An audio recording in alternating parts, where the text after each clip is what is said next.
The problem is that, you know, we're in a situation right now where some of the witnesses that have come before us have said we've never had a prime minister as conflicted as this. And here's the problem.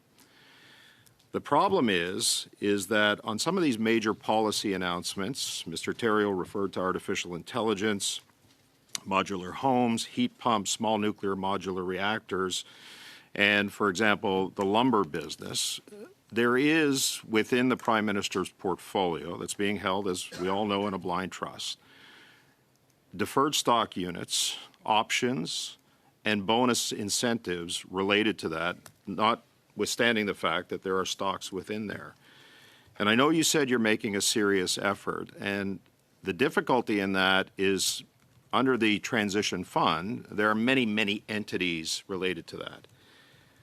So my question to you is, for the sake of the confidence that Canadians have in their designated public office holders, whether it's the Prime Minister or the Minister, you mentioned that you divested yourself of Brookfield assets because you did not want that to be perceived, real or otherwise, as a conflict of interest.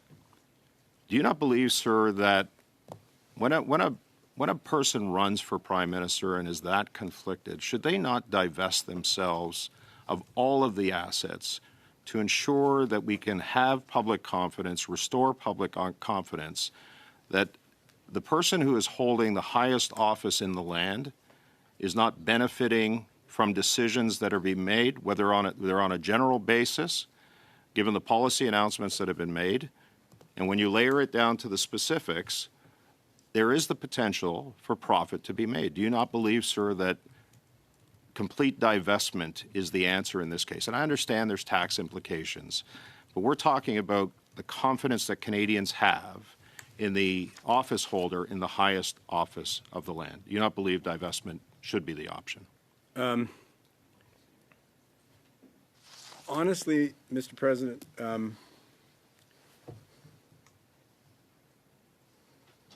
I think I come back to something that I said earlier.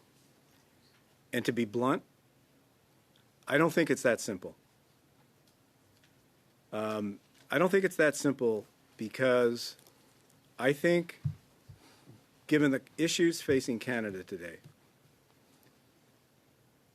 this is a time when Canada needs to be able, and it's not just the Prime Minister I'm talking about, I'm thinking about ministers, I'm thinking about other senior people coming into government, where we need access to the best talent that this country can provide. I think that's fundamentally important because this country faces a set of challenges, the likes of which we probably haven't faced since the Second World War. That, I think, requires careful judgment about striking a balance between, on the one hand, the very legitimate point you make with respect to confidence and accountability and transparency, which is what the screen is all about, and why we are being so diligent and so careful about that screen, because I endorse 100% the importance of those principles in the eyes of Canadians. On the other hand, we also have to be able to get the best talent that we can because Canada needs it.